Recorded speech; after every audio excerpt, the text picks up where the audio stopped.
Welcome to another episode of the Miles Offside podcast, where we talk a little bit of football and a whole lot of nonsense. My name is Oscar Puente, also known as Footy From Afar, and with me, as always, is my co-host, Mr. 99.1% Chuck Bailey. Yeah, I'd like to change my name to Mr. Big Picture, please. Oh boy, okay. Oh boy, no, I would not. The man with the plan over here, huh? Yeah, there's a plan.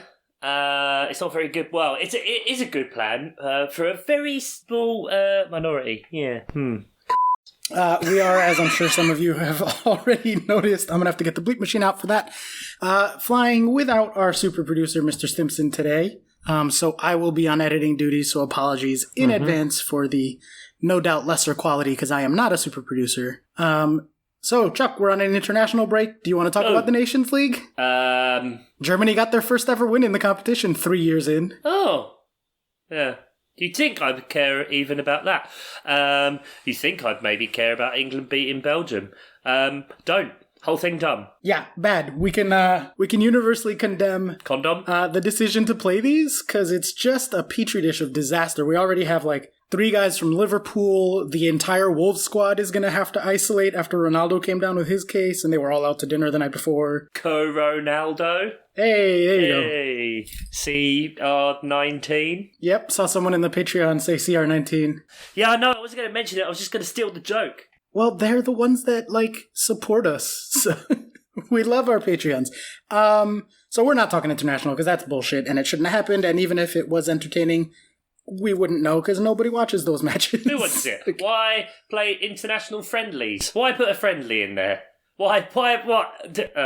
Yeah, I mean, in the middle of a pandemic, you do want to get as many people from as far away as possible all concentrated together. Mix them bubbles like Michael Bublé, baby. Exactly. All right, but we will talk about, there are two pretty big stories that have happened in the Prem since the last time we recorded, so we'll kind of talk about that, and then we had planned on doing a deep-ish dive into some of the stats in this very early, very crazy season that we have had so far, and see if there's sort of anything deeper to pick up from the numbers there. But let's start off talking about these news stories. I won't call this rapid fire news, because first of all, I don't have the jingle, and also, there's only 2.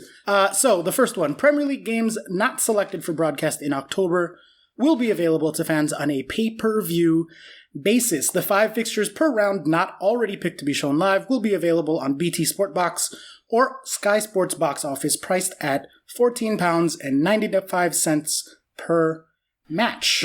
Yeah. How many games are you going to buy, Oscar? Oh, wait. You get to watch them anyway. Bastard. Well, yeah, but I have about 17 subscription services at this point, because it just keeps getting split up and split up. This is like your equivalent of Peacock, I guess, right? Yeah. Everyone's super mad about this. How are you feeling about this? Mixed.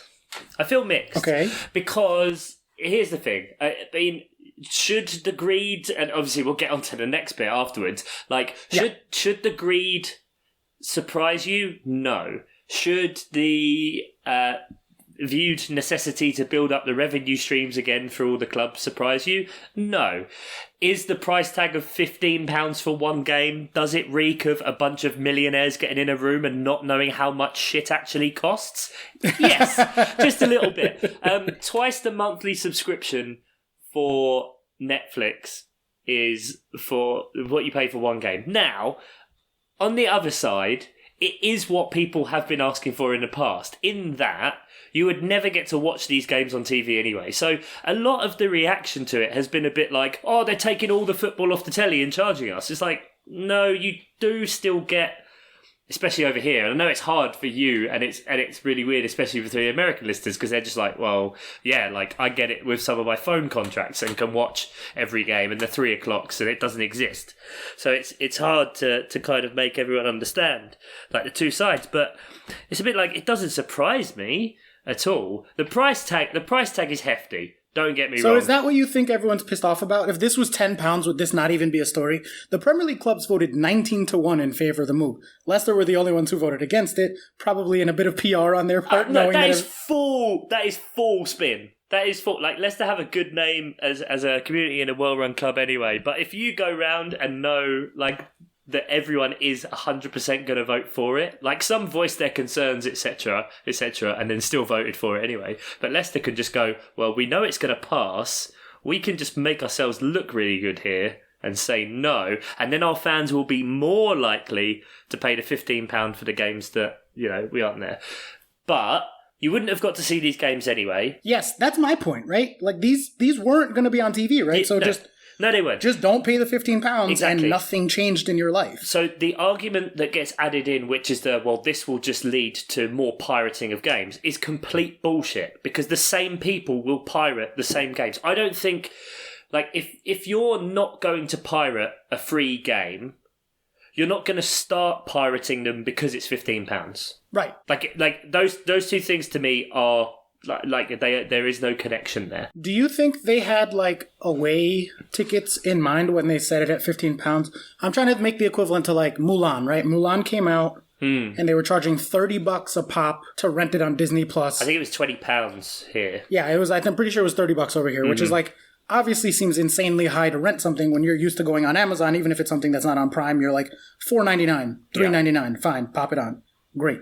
So people saw $30 at a movie and they balked at it. But it's like if you went out to the theater, just a couple, and getting like one drink and 2 tickets, you're already over that $30. So like if you think of it as a date night or as a like event that you would have been spending X amount for in the real world, and now it's coming to your house. Yeah. Like on a away ticket or even like a cheap home ticket is going to be way more than £15, especially if you're going for like an entire family. Yeah, but I don't think you can make the cinema comparison because like the directors of Mulan don't seek to pack the box for 90 minutes and nick a win at the end. You know what I mean? Like there's a lot, there's a ton of money that's gone into that in a different kind of way. And also it's a different experience, and the fact that it is a family kind of thing and get together. There's more of a guarantee. I know films can be shit, right? But a film doesn't necessarily actively go out, and it doesn't necessarily make you angry for the day and piss you off. It's a completely different thing. Like, you can't complain. Like, football is random. It's a random event. You don't know what you're going to get. Are you going to get a win? Are you going to get a loss? And so I don't think, and especially like the Eni Aluko comments where it's just like, well, it's a great product. Like, you should do that. Like, people can't afford it. Like, there are already subscriptions. You already have subscriptions and those kind of things. And I get it, because it's a first world problem. Oh, I don't have the £15 extra on top to spend on this game that I wouldn't have got to see. But I just think the price tag's too high, and the fans that really get affected would be the teams that are lower down, because naturally the higher you are in the table, or higher you are historically, the more games you have broadcast on TV anyway.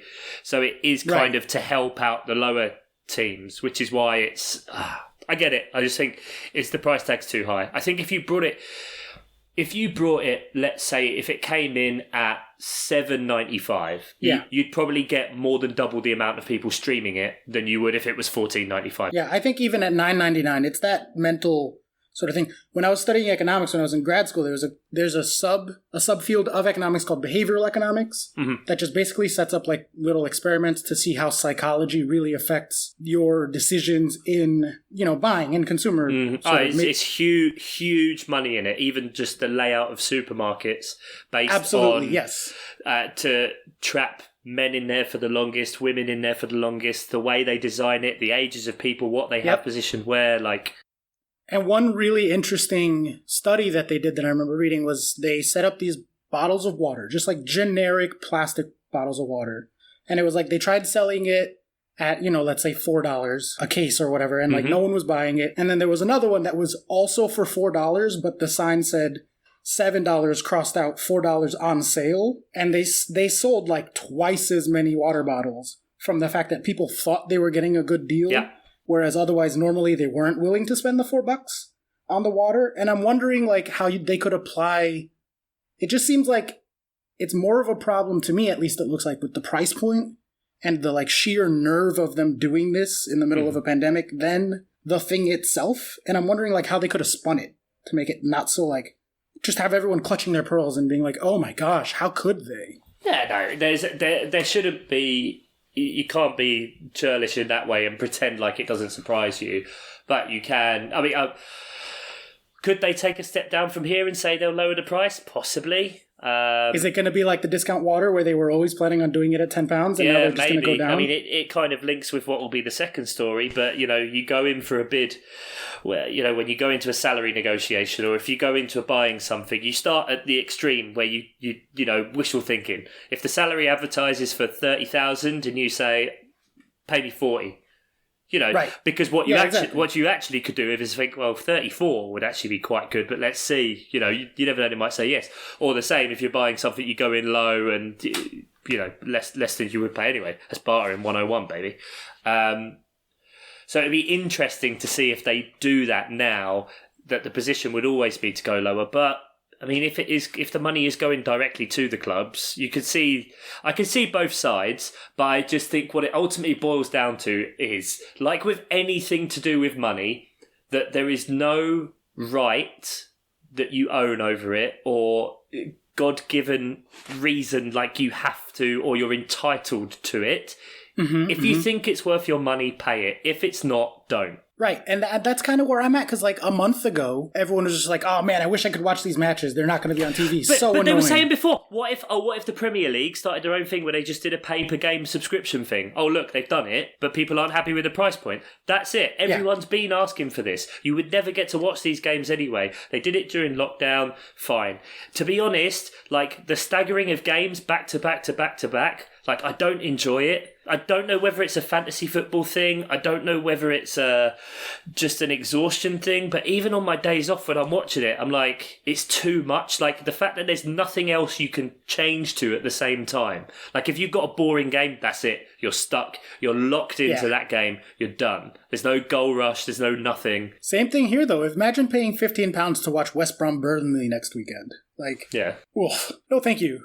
But then you would think that like it should be West Brom and Burnley fans only that are buying that game. Correct. Like if you're actively seeking out, I mean, there's usually, if they go back to the way it was, there's probably 4-5 games that aren't on TV on any given week. Right. And they're split between BT and Sky anyway. They're more likely to be the bad ones. No one's going to sit there and pay 75 quid a week to watch those shit games. Yeah. No one is on top of their Sky and whatever.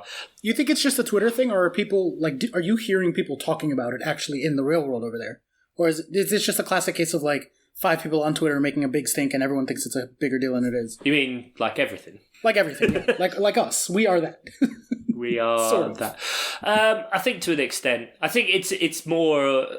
Everything's more vocal and more over the top on Twitter because more and more and more in any Twitter community. Yeah, there you go, community. Yeah, of course it is. There you go, because they all look after each other, and that's kind of what it may feel like. Because if I talk to people on the street, or like if I talk to a guy at work about it, we go, "Have you seen this thing about football? Like they're charging 15 quid for games." It's like, yeah, it's pretty mad, isn't it? You'd be like, yeah, that's quite a lot of money. If it was less, I'd probably pay it. Yeah, maybe. But there's still other games on TV. Yeah, there is. Okay. And then you just move on. Like, it's not... exactly.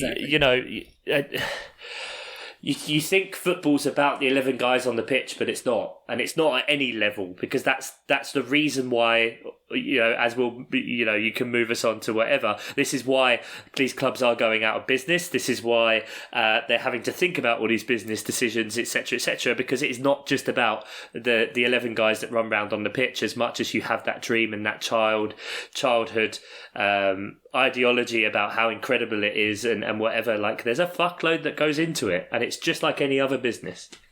Yeah.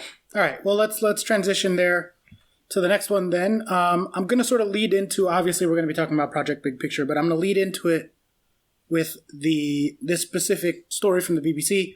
It says some EFL clubs will disappear within 5 to 6 weeks unless they get financial support, says Nigel Travis, chairman of the League Two Leyton Orient team.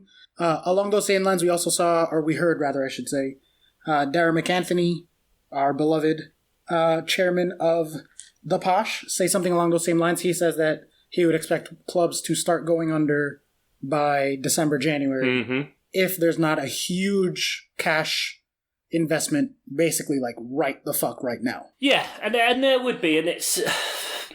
So, yeah, to take this point before we lead into the big picture stuff, They do, because it's, as I said, it's the exact same as anything in any part of any economy, is that, you know, there are winners like these multi billionaires, and there are losers, which is people such as us, our level, people that work, people that have jobs, people that don't know from one week to the next what's going to happen, what the new legislation is going to be. Wait, hold on. Are you telling me that capitalism does not have the best interest of the workers at heart? Is that what you're trying to tell me right now? Like the like regular common people are the one. Isn't that cool? Like capitalism is for us, right? My takes are the hottest of the hot. That's all I've got to say. You know what I mean? So yeah. I don't think. I don't think multi-millionaires with billionaire parents necessarily understand what it's like to go out and buy a loaf of bread. Fair enough.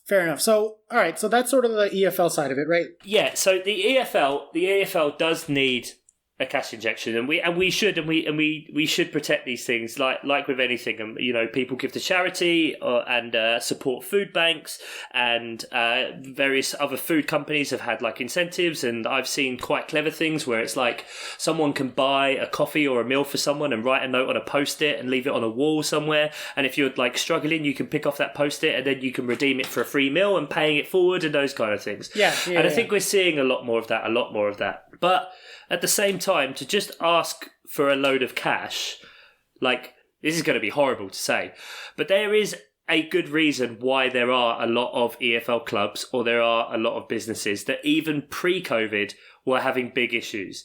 And so to just give these people a load of cash it's almost just booking in the problem further down the line, or kicking the can down the road, as I've heard like a few people say. Absolutely. And Darren McAnthony was saying the same thing in his interview, that this isn't like a pandemic thing. This has been in the writing on the wall for a long time coming. And that this just sort of exacerbated everything because it's accelerated it for sure. Yeah, it's accelerated. They basically like got a timeout on a bunch of bills that they had to pay back when everything went into lockdown. Now that the new season started, they're having to pay all of that out. And so they're burning through their cash reserves very quickly, given that they're not having any game day revenue and et cetera, et cetera. So like, this is very much a like, we had X amount set aside. It is enough to cover operating costs until December or January, depending on the club. And then we are like fucking out of money. And like, that is it. Yeah, well, the revenues, you know, it's exponential once you go from the lower leagues to Premier League. I think I heard something where League Two, a club's revenue, like, I don't think this was including player sales, but their overall revenue was probably about 4 million on average. League One is about 6 million on average, and then it starts to step up there because the Premier League money from TV for relegated clubs comes in, and that really boosts. So the Championship, you've probably got the most disparity in a way, percentage-wise, between top and bottom teams, which is why you can. And that's part of what they're trying to address here because of the parachute payment. Yeah, exactly. And so they're trying to look at it, but I just think that. I mean, you go on about the pyramid and whatever, and saying get rid, and it hurts me because it's a bad take. Like it for me, like, because it's so ingrained in what we do that it would be the equivalent in if you went to the American sports and said, right, let's get rid of drafts. Let's get rid of, the idea of, but not necessarily the company, because I know there's a lot of evil things that go with like NCAA things in terms of stealing people's image rights, and basically you play for free because the university's going to cash in on you, etc. But it's effectively like if you went to the US sports and just went, we're getting rid of the NCAA system, we're getting rid of drafts, we're getting rid of D leagues, we're getting rid of, what is it in baseball, like AAA? Yeah, the minor leagues. And all of that just going, that then it becomes, right, fuck, where do we get our players from? How do we train our players? How do we do anything? And if anything, it just makes it collapse and it will start again. I know Bury recently restarted again, and they've started right from the very, very bottom. A lot of people are still involved. I think they're now a club, like a fan-owned kind of thing, started as AFC Bury again, and they will, I'm sure, rise up, and you'll start to notice a few things there, similar to what happened with Wimbledon, AFC Wimbledon, after Milton Keynes. Boo, we don't like Milton Keynes. Boo. Ian will like that. So I think it will just disrupt things for a while in a way that will then shake its way up into the Premier League naturally. Yeah, I mean, look, my views on the league are we've talked about it a bunch at this point. I don't begrudge English people having their thing. Like I've said a few times, I try to live by the philosophy of like, it ain't for you, bro. So like, just leave it alone. Some things are for you, some things are not, right? The lower leagues are not for me. But from looking at it from the outside in, it seems, I don't know, disingenuous? No, that's not even the right word. I don't know what word I'm looking for, but it seems off to me that all of these people will be like, save our lower league clubs, save the pyramid, save our clubs that aren't like particularly marketable products, if you think of it in that sense. Like, no one's paying to watch Leyton Orient. People are paying to watch Man United. People are paying to watch even Palace, right, at the Premier League level. So it's like, come save us, but then someone comes in to save you guys, and it's like, wait, no, but not like that. Like, save us better. And it's like, what? Well, any money's going to have strings attached, right? Like, you're not just getting that money. It's having the means and the infrastructure in place to make sure it's productive. But in terms of saying it's not popular, like, if you look down through the levels, like, it is one of the most popular, like, we are lower tiers and stuff. It's unrivaled across Europe, or even, probably even the world. So I've managed to find, it's annoying because I can only find one web page here for this, but from the 2017-18 season, because we can't use last season for attendance numbers anyway. No, of course. So you're kind of going back to there anyway. But it's not going to change that much either. The Premier League average attendance was 38,000. Right? Now, that is a couple of teams went in, teams like Bournemouth that have super low, I think they had 14,000 at capacity and stuff like that. So it kind of balances it at two extremes. The Championship, so the second tier, 20,000. And then the third tier, League One, 8,000 people on average per season. So 38, 28. Then you look at the French leagues. Well, it's 22, 6 and 1. Germany has higher at the top end, so it's 44,000. But then the second tier is less, it's 17, then 6. If you go to Spain, the top tier was 27,000. Then it goes to 8.5 and then 1.5. And so these are the big leagues of the big countries, but it just shows like that there is a huge support. Like if you've got on average, you've got 8,000 people turning up to Peterborough each week, like League One. That's a lot of fucking people. That is a lot of people, but I think as we move forward in the world, like especially from the financial perspective, like there's a reason that despite getting 8,000 people in League One, so many of these clubs have been struggling for a long time coming into this, right? Like this is just the final straw.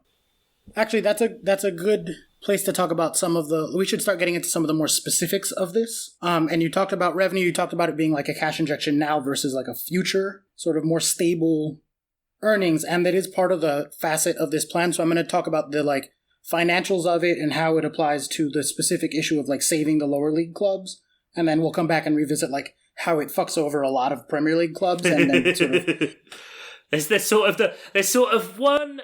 Yeah, we can go through all the good bits and see if you can spot the one, just a little bit that Man United and Liverpool might have just slipped in there. Just see which one they might have just popped in through the back door. Just lubed it up, popped it in there. Well, at least they lubed it up. So it would immediately present £250 million to the EFL, as well as a cumulative £100 million to fund the FA for losses in the women's game, the National League, and in grassroots football. So that's a short-term injection to resuscitate, all the sort of lower levels. It also, though, introduces on a long-term basis a new way of sharing the Premier League revenue, and especially like all the TV deals, the super, super lucrative TV deals that are what makes the Premier League like the richest club in the world, right? Like 14 of the richest 20 or whatever. Well, the thing that gets thrown around all the time, right? Yeah. So Premier League clubs currently receive 92% of the revenues, and 7.5% goes down to the lower leagues. This would see that percentage change from 7.5% to 25%. So a quarter of the Premier League's money going to teams that are not in the Premier League. Per club, this comes out to every year, not just a one-time cash injection. This is the future revenue increase. Championship clubs would go up by $15.5 million per year in income. League One clubs would go up by $3.5 million. And League Two clubs, each per club would go up by $2.3 million per year. So if you're talking about a League One club having $3 or $4 million in a year, this almost doubles their earnings, their income. Yeah, you're getting it sounds like it's probably about a 50% increase. A huge increase. Long term, too. Like, that's not now, that's long term. Now, this obviously then goes hand in hand with the whole cutting the size of the league down from 20 to 18. Now, I'm willing to bet, and this is where you kind of, the information going with those numbers, it needs looking at, because 250 million going into the leagues, brilliant, fantastic. So on average, I think for TV deals now from Sky, etc., I think the clubs get about 130, 140 million. That's the deal. That sounds about right. Right. So if you get rid of two teams, that money's probably not going to change as a share of the money. That's probably just going to be cut straight from the funding. So effectively, all you're doing is, rather than giving the TV money, which is probably worth about, let's say, 280 million to those two teams, amortised over 4 years because of parachute payments, etc., and you cut them straight from the league, all of a sudden you've now got another 280 million. So you're going, 250 million of it already is, well, rather than giving it to these two teams, we're now just getting rid of them and spreading it out. So, like, it seems like a generous thing, but the revenue doesn't change overall from the league. Arsenal can't even pay Gunnar Soros. You think they're going to give millions of pounds to the lower league clubs? Like, excuse me, when you can pay Mesut Ozil an £8 million loyalty bonus, you can afford to keep a fucking dancing dinosaur. You know what I mean? Yeah. But you get what I'm saying, right? Like, why are you saying that the clubs should just be giving out this 250 million out of their pocket? Like, of course that money has to come from somewhere. I think it's them making it seem like, oh yeah, this is way generous, but what we're actually going to do it, we're just going to get rid of some teams. So that money would have gone out anyway, and obviously then you can't. It's just a more direct, quantifiable way of saying it, but I think it's kind of a misrepresentation of the numbers, shall we say, because effectively, if those teams did get relegated, a lot of that money would go down into the leagues anyway. You see what I mean? Because you have parachute payments. So I think you get 60, it goes 60, then 30, then 15, then 7.5. Yeah, but now it's not going to the 3 relegated clubs. It's going to everybody shared. Like, that's the difference, right? It's the same 250 million, but the distribution of it is completely different now, which I think is of interest to, like, your Peterboroughs, your League Ones, your League Twos, who don't get those parachute payments, don't see any of that cash. Now they get it. Now they get millions per club. But it's then, how does that then get distributed? And yeah, of course, the grassroots football is simple. Give people equipment, give them training for coaching, give them a pitch, you know what I mean, and build up from there. Yeah. That's fine. Into the women's game, but it'd probably be more about exposure. And we should say that 10 million going to the women's game is a fucking joke, and they obviously should be getting way more than 10 million, like, given the number of jerseys that they sell and people trying to watch these games, like, especially since the American women kind of went over. Yeah, I was going to say there's been a huge increase in interest. Tobin Heath and someone, I can't remember the other, that went to Man United. Yep, they sold out Man United. They were the top. Like, they were the top two selling jerseys, like more than any of the players, or more than any of the male players. Yeah, yeah, absolutely. But meanwhile, the women's game only gets £10 million out of this. So, like, fuck that. That's garbage. But let's just kind of move on, because that's like a whole separate thing. Yeah. And it's hard to say this, because I don't disagree with it at all, and they should get the money and get it. But it's just making sure then that it is right, especially when, you know, Premier League clubs are claiming hardship and they spent $1 billion this window. You know, and that's, well, a lot of that is Roman Abramovich, but yeah, indeed, but. You know, that's not even including wages, like you say. Like, it misrepresents. If you put someone on, I don't know, let's say probably most of those Chelsea signings are probably on 150, 200k a week, or at least we could say they average about 200k. You know, times that by 50 weeks, that's 10 million. Times 5 players, there's an extra 50 billion on top that's never reported. Yeah. Plus your bonuses, plus whatever. It's a lot of fucking money. It's disgusting amounts of money. Big chunk of change. And so when at the same time you're then furloughing and claiming these payments, and then, oh, mate. Yeah, not good things. Not good things. No. So that's sort of the financials of it. Let's talk about the structural changes then. One of the ones is, as you mentioned, we sort of alluded to, they're going to change the number of teams from the Premier League from 20 to 18. That, to me, is the place where a lot of clubs in the Prem are going to be really obviously against it, especially a club like your beloved Crystal Palace, who, if it's 17th and below who are getting relegated, they have a pretty good chance of staying up any given year, especially if they're having a good year. if it's 16th place that might be going down. So this is what I didn't get, is how I hadn't seen anything on how they transition, because surely it would then mean they'd need to either not have promotion in a season, or what they did before is you relegate 4 and only promote 2, because how do you lose 2? You can't just get rid of 2 and not, you know what I mean? They could just have a big playoffs between like the bottom 5 of the Prem and the top maybe 5 of the But then it would be the bottom 2 get automatically relegated, and then 16th place has a playoff with 3rd, 4th and 5th from the championship. Which I love that. That's interesting. It's the German model. And it's what they're doing. So it does lend itself, obviously, mostly the higher ranked team does win. But there's obviously a huge thing about, momentum and the positivity and negativity of where those clubs are at. And it's a one playoff game. Like, anything can happen, So that's exciting. I'm not against that.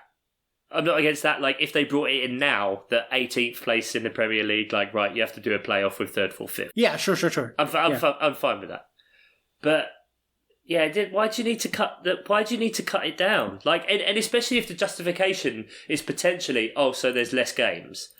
And then I've also seen, obviously, like, getting rid of the Carabao Cup. Fine. Yeah. Fine. But then, obviously, that is something as well where the lower league clubs do already get revenue, so that's obviously changing and manipulated into the other numbers. And then getting rid of the Community Shield, which, yes, it's a glorified friendly, but that doesn't really cause fixture congestion. One game that features 2 teams. Yeah. But, you cut the Premier League then down to, what would it be, 34 games you play. 34, 17 times 2. Thank you. And then, so that's to help with fixture congestion, fine. I love that as a Chelsea fan. I fucking wish the League Cup didn't exist. Yeah. Fuck that thing. Yeah, but I want them to lose. When we played Spurs, Jeff was like, you lost to us. And I'm like, yeah, thank fucking God. I wanted to lose this match. Oh, hell yeah. I don't want to be in the League Cup. Like, no, especially not this year where, it's so much more truncated. But it won't stop any of the clubs from going on, like, tours of the Far East or tours of America or... Yeah, but that's them choosing into that now. Yeah, but you can't say, we can't have these games, but because we don't earn as much money, and we do want to do these games that don't mean anything to reach a broader audience and bring people. You know what I mean? Like, yeah, but then the club is making that decision. They're not being forced to play fixtures in the middle of a season when they're already like two. If you have 2 important fixtures on either side of a League Cup, like, it's just a waste of time. You'd rather have those 5 days to prepare for the important fixture. From the Palace side of it, no. Is it the move to 18 that scares you the most, that makes you the most against this? You seem like very vehemently against this, right? Is that fair to say? Again, yeah, I just think why? Why is the corrective thing giving less clubs opportunity to get into the higher money? Why is that you know what I mean? Why is shutting the top tier, making it more exclusive, more selective, a good thing? To me, that's part of the fixture congestion and looking at the other big leagues. Like, Germany's 18. But then there's a lot less professional teams. We used to have 24 in the top league. Oh, no, 22. We did 1 year, relegated 4, brought up 2. Palace were the 4th team. Not bitter. I was in 94, 95.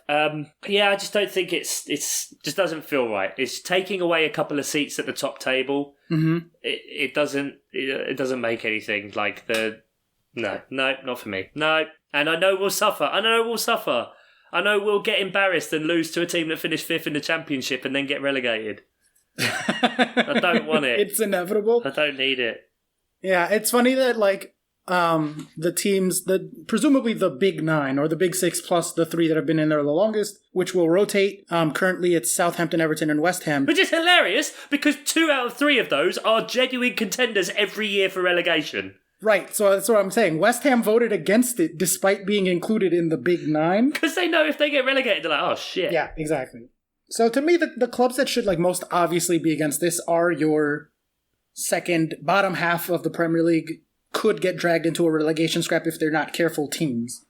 Because now it's much, much easier to end up in 16th than it is in 18th. And I know that sounds obvious / really it's only 2 extra teams, like that is not that big of a deal, but like it's always super tight from 13th to 6th to 17th. Like one goal difference could be the thing between keeping you up in 15th and keeping you down. So, like, that seems obvious to me that you guys and other teams in the sort of 11 to 20 range would be against it.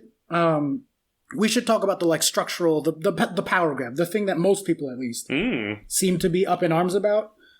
This is coming from United and Liverpool, so obviously they're going to have a mentality of, like, we are bigger than everyone else, we matter more than everyone else. Yeah. Conflicting reports that Chelsea were also involved in the planning of this. Some people say they were, some people say they started off and then they backed off when they realized where it was headed. I don't know. So I should say explicitly, the plan is to then change the structure through which new laws get passed in the Premier League, which currently requires a 2/3 majority. 14 clubs. 14 out of 20. Exactly. That would change to only 9 clubs being able to unilaterally make decisions. 9, right? 9 clubs would have a vote, and you would need 6 for a majority. And obviously there are 6 that are permanently in that group, and that is Tottenham, Arsenal, why? Don't know. Chelsea, Liverpool, United, and City. Yeah. Right, so like basically the power grab, the thing that everyone's mad about is that the big 6, the financially big 6, if not quite for Arsenal and Tottenham in terms of their performances of the last couple of years, the 6 financially biggest clubs would be able to sort of make decisions for everyone else, essentially. Yeah, including stuff like vetoing ownership and like quite big changes. Some really big things. Absolutely. Yeah, and then just like putting in Southampton, Everton and West Ham with them just to try and gain some friends for the vote, because obviously to pass any of this in now, you need to have a 14-team vote. They need to have 14. You need to have 14. Like you said, there is no way that 8 out of the remaining 14 teams, all of which like would have the potential for a relegation, given like a few 100%. things that like could go wrong or a few changes here, would willingly go, you know what, I'd quite like to cut myself out of any decision making or any, you know what I mean? Yeah. This is probably all a huge moot point because the reaction to this has been so violent, but I also think that there is urgency to it because, like, if these lower league clubs don't get this $250 million, like, fucking yesterday, like Darren McAnthony was saying, like, this needs to happen now. That's what they're trying to play off, that it's like, well, you need to have, you know, there's always a little bit of give. Like, it's a two-sided thing. Like, if we're going to give you this, like, this is what we want. Right. Because giving up to 25% of future revenue is a huge fucking give up for the Premier League clubs. It's big, but that depends. It depends essentially exactly where the revenue's coming from, right? Yeah. And the argument coming out of the Man United and Liverpool kind of side is that, well, no one else has come up with an idea yet. It's kind of like, right. well, you have. Like, there are plenty of ideas, but it's just, you can't just put together one ridiculous one and go, look at all these other 18 clubs. They don't want to give you guys money. Like, look how evil they are. Like, it's literally this horrific endemic way of dealing with any sort of issue in politics and whatever is in this fucked up world at the minute, that it's just like, you know what, we're just going to be absolute cunts. And then when someone else is kind of a bit less cunty, we're going to go like, look how big those cunts are. Look at what we want to do with you. But all we're going to take is this like little bit. Like, you don't even really need it, guys. You don't comprehend it. And then all of a sudden, that's what the fucking keys to the kingdom are, right? So that's a perfect way to sort of start to wrap up this conversation, because we've been going for quite a while for rapid fire news. This is being seen as a sort of poison chalice, right? And so we should try to, at least for ourselves, I know where I stand. I don't fucking care about the lower leagues. I think that, like, when I give my money to watch the Premier League and to pay for my subscription and shit, I'm not doing it to watch Burnley. I'm doing it to watch Chelsea. I'm doing it to watch Man United. So, like, yeah, my money is going for those 6 clubs, and that's pretty much everyone else in the world except for England. So, like, it's very obvious where I stand on this. I'm not going to get into that because I think most of our listeners are on the other side of it. So I guess my question to you is, would you rather these lower clubs go into crisis, potentially losing 5, 6, 7 of them in December, until some other better solution gets found that will then obviously delay all of the money which they need? Like I said, right now it's like super urgent according to them. There's still the potential for a bailout or a loan or something, because I have heard something that the government could potentially loan the money to the EFL and then the Premier League could pay the interest effectively on the payments. So that's how the Premier League helps out. The government helps out and the Premier League helps out, because obviously it's a huge source of revenue, employment, everything for the UK in general. Like it's massive.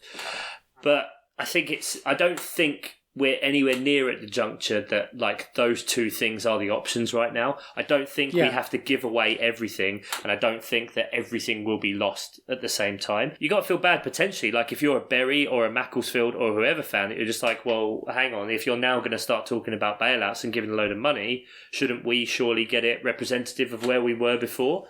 You know, should Berry get, whether it was League One, League Two percentage payout of the money, because it just so happened that because of time or because of circumstance we got it. There's no difference to a poor run corrupt club before Corona and a poor run corrupt club during Corona. It's just a virus came in that did these things. But I think two final points for me on this is A, exactly the same as we said earlier with the 14.95 ahead. I think it's just you throw it in there to then negotiate down from. If you get, if the Big Six get this power, then happy fucking days for them. If they don't, they'll find another way to get it, or they'll just bugger off and form a European Super League. It'll just happen. And two, I can't remember what the second thing was. Okay, perfect. Yeah, I guess if I had to summarize mine in one sentence to sort of wrap up also, then I would say that like those 6 clubs are the ones that people around the world are paying for. The lower clubs aren't going to get this fucking money for free. Like, there has to be a compromise, and so that seems to be where the big 6 clubs are going to be the ones. There has to be, but the compromise isn't that the Premier League suffers, and therefore... But anyway, that's enough about that shit. All right, so let's move on then to a bit of a stats dive. You put together a very nice spreadsheet for us, and then I kind of clicked around and made things yellow and blue to make it look like I did any work, but... I put numbers you made pretty and functional. Exactly, yeah. And so one of the things that we wanted to look at rather, is the insane number of goals that have been scored. There's been a lot of talk about it. It's crazy how much we're scoring. There's so many penalties, blah, blah, blah, blah. We wanted to sit down and actually dig up the numbers and compare it to, like, how out of the ordinary is this? And is this coming from lockdown? Is this coming from just pure randomness? Like, what is sort of going on here?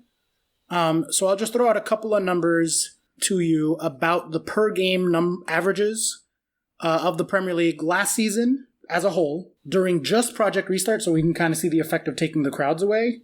And then also this season so far, again, sort of continuing with that, like, what happens when you take the crowds away, but then also other sort of factors. In 2019-20, the Premier League saw an average of 2.72 goals per game and an XG of 2.85. So pretty much spot on, slightly underperforming XG over the course of the season. Not that uncommon. Looking specifically at the lockdown, that goals per game went from 2.72 to 2.72. So teams were scoring at the exact same rate. Consistency. As the whole season. Yep. XG did drop a little bit to 2.6, which is a decrease of 8%. That's surprising to me. If you had asked me, like, are teams scoring more during lockdown, during Project Restart, because of the lack of crowds, I would have been like, yeah, absolutely. There's no home advantage. There's a lot of away goals. Like, all this stuff was happening. Turns out it was an 8% decrease in XG and a 0% change in actual goals. Difficult there, though, because obviously there's naturally towards the end of the season anyway, a lot of teams tighten up. Like they do. True. Okay. And fair. Obviously, there was that thing that Liverpool had the league wrapped up, so did nothing. Like they weren't really trying, etc. So I wonder if that's kind of what contributes to it. Is that after the lockdown and coming back in and kind of being a bit tentative about restarting, maybe. I mean, it's 8%, but you know what I mean. It's not a huge. In terms of if you looked at the XG, like you'd still round it up to 3, right? Yeah, exactly. Yeah. So it's still about the same. And I looked at other leagues, or we pulled up data from other leagues as well, comparing 1920 to just the lockdown for the Bundesliga. They lost 3% in goals and 4% in XG. La Liga lost 6% in goals and 9% in XG. So it seems like that was pretty consistent across the 3 biggest leagues. Mm-hmm. And then you come to the Premier League this season so far. And on a per game basis, because obviously that's easier to sort of compare.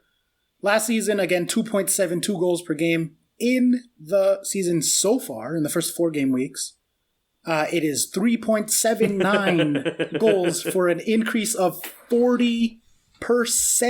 And XG also did jump. It didn't jump as insanely. It jumped up 5% from last season, from 2.85 to 2.99. So the XG hasn't changed radically, but the actual goals scored has gone up. So what the fuck, Chuck? What? I mean, we've all seen it, like the chaos and these ridiculous scorelines. And there was the week where, it broke the record for number of goals in a week that had been set for God knows how many years. I think it was a Premier League record, and now it's just like there's a day in 1960 something, like Boxing Day, where there was like 70 goals scored on that week or something ridiculous. There was like a couple of 8-1s, there's like a 7-3, a 5-5, then there's like 1-1-0 or something stupid. It helps Liverpool forgetting how to defend helps. Conceding 7 goals to the mighty Aston Villa. Liverpool are underperforming their XGA by 5.5 goals this early in the season. Yeah. Like, they've conceded 11, should be 5.5. Elite level defence is no there. And it's funny because I said before about potentially the end of the season being a bit more tight, and traditionally, the start of the season being a bit loose. We always see that, particularly because it's harder to get into a rhythm with defence than it is in attack, right? Because you can have a let's say a certain move that can unlock a defence, and you can get his goal. And you only need one opportunity, right? It's hard to score a goal, but it's easy to concede one. Yeah. But even if you take the same kind of small sample size that we do have, granted, for this season, which is there's only been 4 games played. Well, some teams have played 3. This is what's ridiculous, that we are missing some fixtures here. Yeah, we should say that all of these numbers are with the biggest grain of salt in the world. It could 100% just be like pure coincidence, randomness, or there could be something going on. 4 games is like such a small sample size. But it's still like mildly interesting to ask the questions. It's still a 40% increase in goals from Project Restart. So goals so far this season have been 144 off of an XG of 114. Yeah, 30 goal overperformance as a collective so far. Which is a 40% increase roughly on Project Restart, because there was 104 goals per game, and about a 30-odd increase on the start of last season, which was 113 goals in that time. Yeah, so the 4-game spans early on with, you're talking about your rusty defenses and stuff, was 113 and 104, and now all of a sudden we have 144. Yeah, and it's great. It's like fucking crazy. It's fucking great. I think it's the combination. I do think that there is an element of the crowds not being there. I think it's not getting people on their back, defence not feeling like... I think it's hard to say that given that all the other comparisons are, or most of the other comparisons for the big 3 leagues are decreases, including this season in Spain has gone down compared to last season, 11% both goals and XG. Bundesliga, compared to last season, 0% change in XG, small increase, 6% in goals. So that did go up a little bit. But some Bundesliga games do have fans. That's true. That is true. Some. You're right. I'm not saying that's necessarily enough to do it, but I'm enjoying it, man. I like it. I've said it so many times. The chaos. The chaos! So, but do you have any, take on it, or is it just chaos? Is it just pure coincidence, pure randomness, noise in the data, but we happen to be living in a wonderful time where that noise is all converging at once into making very exciting 4 weeks of football, or is there, something deeper happening, do you think? Have we willed Burnley of the Week into existence in a way that we did not imagine before? Maybe. Is for a 3rd season celebrating teams going over and above the Call of Duty in XG, does that then pass on into the world? Let's hope. Who can tell what the butterfly effect is? Is it 3 wankers recording a podcast? Is the butterfly flapping its wings? And is football that everyone's loving because it's mental, is that the typhoon in the Pacific? Yeah, so we can agree that Ian is going to be called the butterfly from now on? Ian is the butterfly, yes. Okay, great. Excellent. I do have one number that sort of jumped out to me.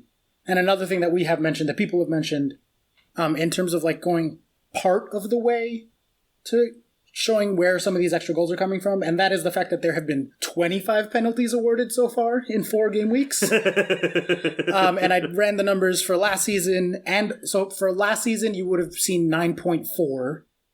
Obviously you would round down to 9 there, but 9.4 if you're going on a per game basis should have been awarded as of this many games having been played.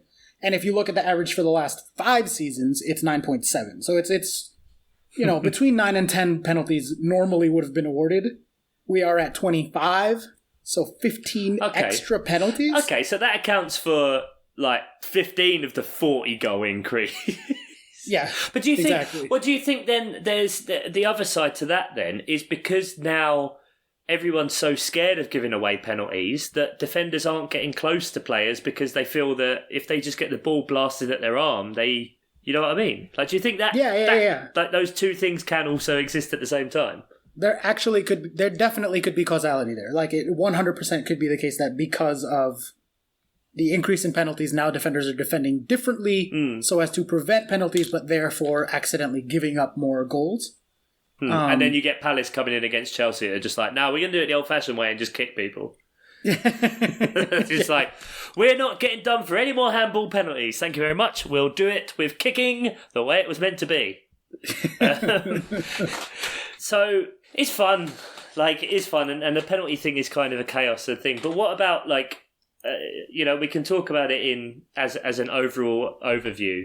But what about, like, some specifics on teams? Sure. And kind of those kind of things that just to see, even though overall the picture is this craziness, who are the ones that are overperforming, who's doing well and are supposed to be, and who is just Fulham.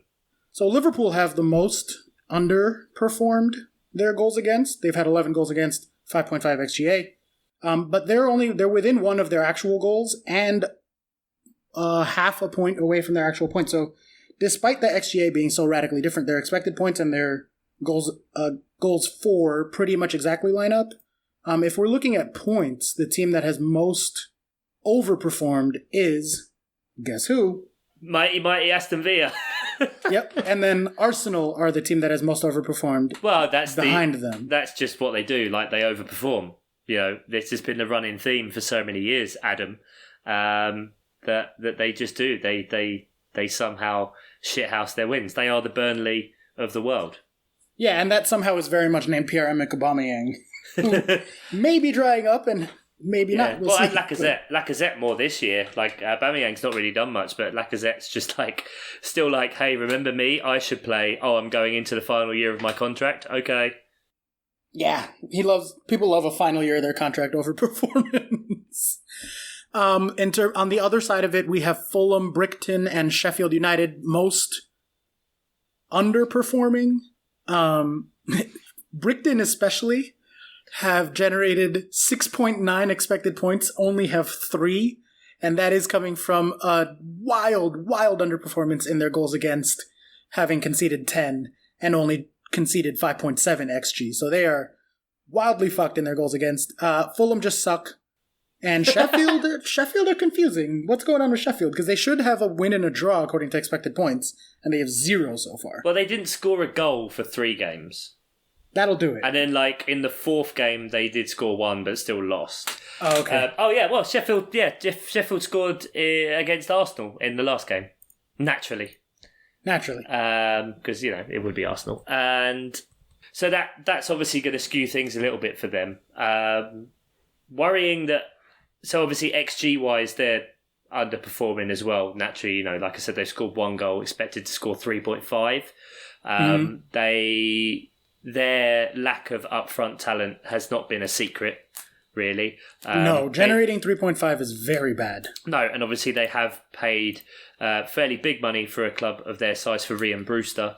And he'll take some time to bed in and see what happens there. Like, it's a big punt. Like, I know Palace were in for him, so it's easy for me to say, to maybe sound bitter or anything like that, but I don't really... Never. Never. I don't necessarily feel that way, but it is... Like, when you don't have anything... When you're taking a punt following a very good first season, you need to build up that squad. Like, buying a player that has played 20 professional games in the lower division and scored 10 goals, like, while that is a good goals per game ratio, that's still a big punt for whatever it is he went for, 23, 25 million, maybe even more, with Liverpool having a buyback clause in 3 years for 40 million. So, like, if he can hit the ground running and then do something good there, like, he's an incredibly talented prospect and will be very good for them. But it's just a bit worrying. But I think a lot of people did predict a bit of a drop off this year. But yeah, Sheffield United, no many looking good. They've conceded six off 4.5 as well, so it's like they should have conceded those goals and they'd still be negative at the minute. Yeah, I mean, even if you sort by expected points, like they're decidedly bottom half, right above Crystal Palace. Unexpected points. Yeah, unexpected points. Yeah. Yeah, but we break all the models, don't we, mate? We're elite level. We scored 5 goals in 4 games, mate. That's unheard of. Unheard of. That is more than usual. Yeah. It really is unheard of. By the time we've been recording this fucking podcast, God, I picked the wrong time to start. Haven't beaten Chelsea since we started recording, and have scored about 20 goals. I mean, it's been fun. Yeah, sure it has. One other thing that jumps out to me just looking at these numbers is Manchester United, who are not notable for over or underperforming particularly, but much more so for being fucking terrible, which is weird. Like they're not like just bad in terms of points. Like they're on 3 points. Their expected points are 1.4. 1.4. Like they are second to last on expected points. I've got this information in front of me, and it still was hilariously surprising when you told me that. Like almost like I needed someone else to say it just to ratify it in my brain. Like it is true. Like Man United have 1.4 expected points. Fulham, everyone's saying worst team in the league, Fulham, 3.27. Yeah, and the best part of this, best for us, worst if you're a Man United fan, is that their schedule has been terribly easy. Like, they cannot look at it and be like, oh, we had hard fixtures, blah, blah, blah. Well, they played Palace, no offense. Well, exactly. Brighton, and then who was the third team? Tottenham. Okay, Tottenham are decent, actually, especially this season so far. Tottenham are actually... Yeah, but, I mean, they got done by Tottenham. I don't think, we give Jeff a lot of shit. Like, let's still, it may have been a week and a half now, but let's still keep beating that drum. That, Tottenham won 6-1. Boop! Fantastic. But United are second worst on points, 5th worst below Wolves, and just slightly above Fulham on XG, and second worst on XGA, just above Man United. Like just above West Brom. They are Man United. They're not so bad that they've divided by mitosis and formed a slightly worse offspring. What did I say? You said they are just above Man United. Like, I don't know. Oh, they're just above West Brom. Yeah, just above West Brom for goals conceded. Yeah. Like, yeah, that's no. Is Cavani going to save them? Is this deadline day deal going to be the thing that puts them over the top? Like, the Cavani thing for me is something that can be both a good deal and bad business. Okay. Like, Explain. So, they could have got him in weeks ago because he's been a free agent, and they thought about it and did.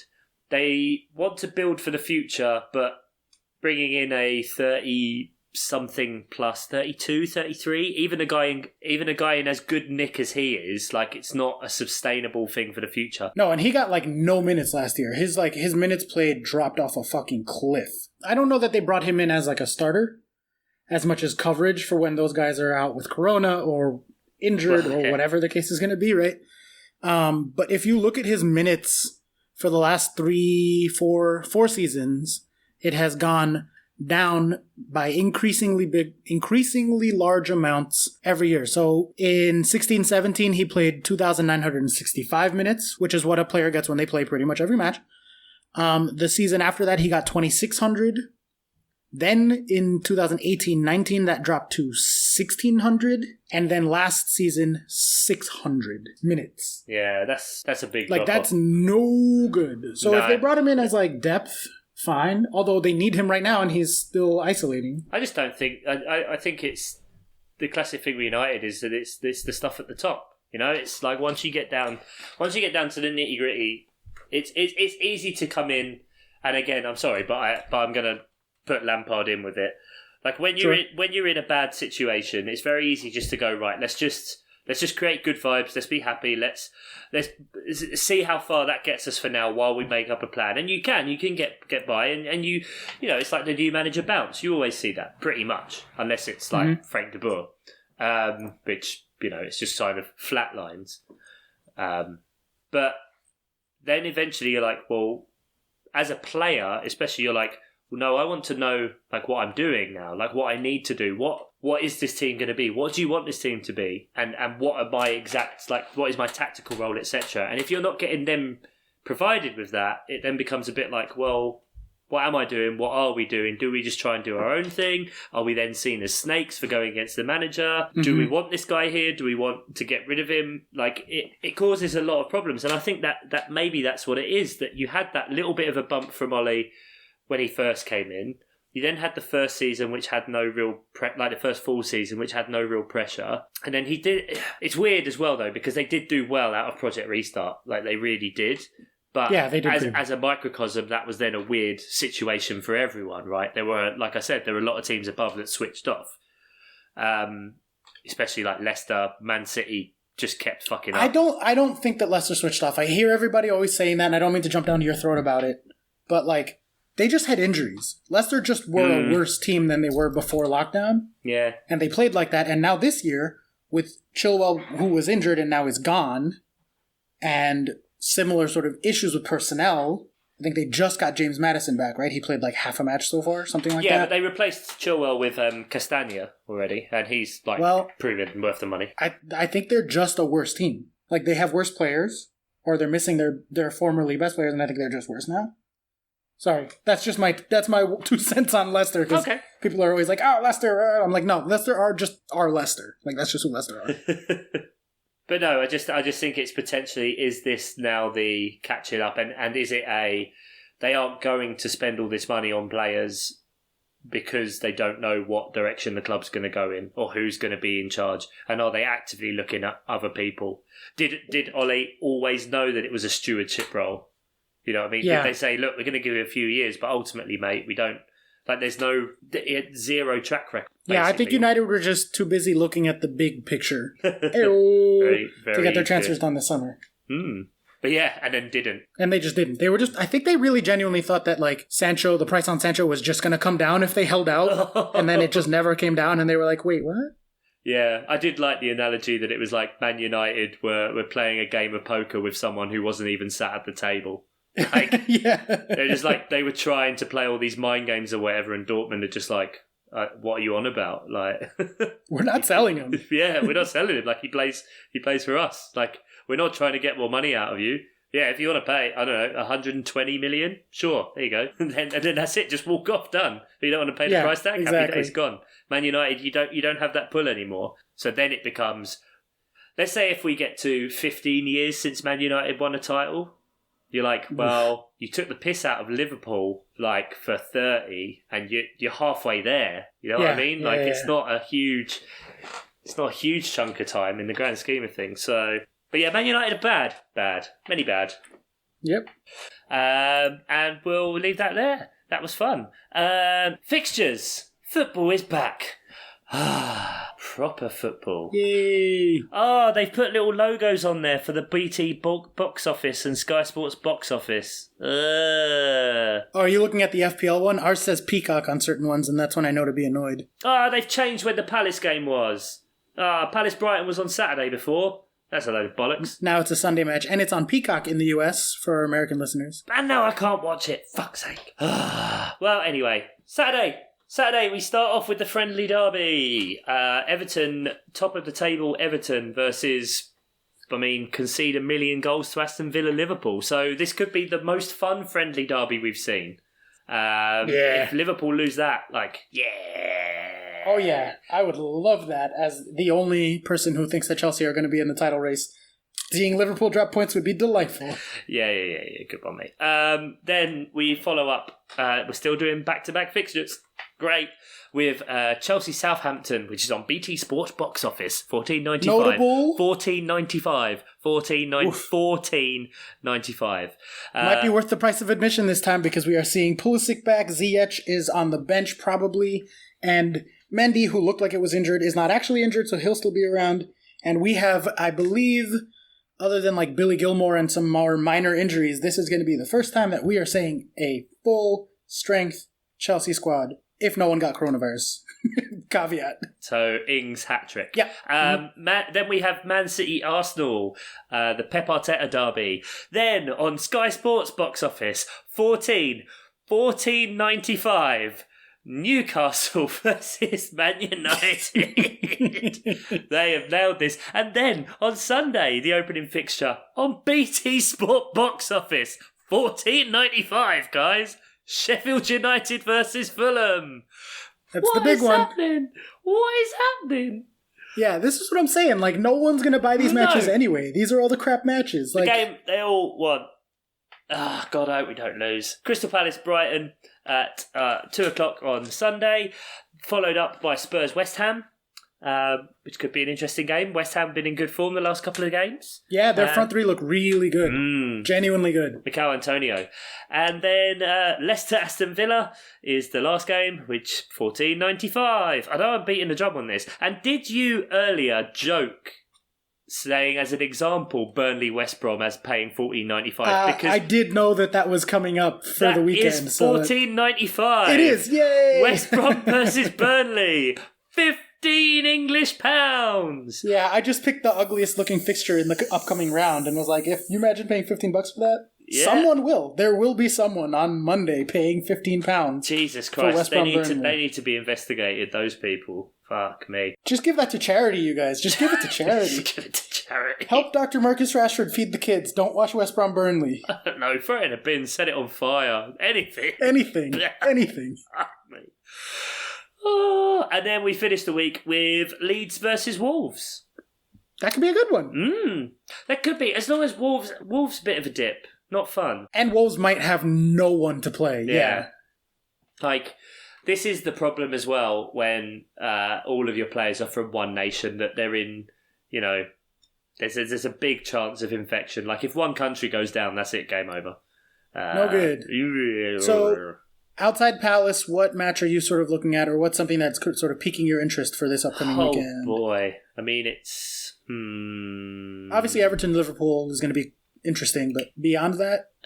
I want to see if Villa's a flash in the pan or not. I want to see. Okay. I want to see what happens, especially, you know, as you were smack talking Leicester, and Leicester haven't been good the last couple of games. No. After they started well. It's like really fucking terrible. Jamie Vardy, I think, has taken one shot non-penalty. Yeah, so that's a big chance for Villa to kind of double down on what they did last week. Like I said, like, I think genuinely as a fan, if you look at that game and you see you put 7 past Liverpool, it's like, well, it's a bit shit that I didn't get more than 3, but you know what I mean? Like, it's the same. Yeah. So, Ross Barkley hat-trick coming in. And when those are the games that you win and then you lose the easier games, it kind of takes the sheen off of it. And so I know what that's like as a fan, so I don't want Villa fans to have that issue. So Jack Grealish, he had a bit of a run for England. Gareth Southgate seems to only talk about Mason Mount when Grealish is brought up, but it is what it is. What a load of shit. And that wraps us up. So thank you very, very much for listening. I hope you stuck through all that data-heavy... Well, it wasn't that much data. We mostly just talked about Big Project Red or... Red Dead Redemption. Project Big Red. Red Dead Redemption. Oh my God, that's the name. That should be what it's called. Red Dead Redemption is the episode title. Ladies and gentlemen, thank you very much. Thank you, Oscar. Thank you. And Ian, we wish you all the best and hope everything is well. Take care. Love one another. Bye-bye.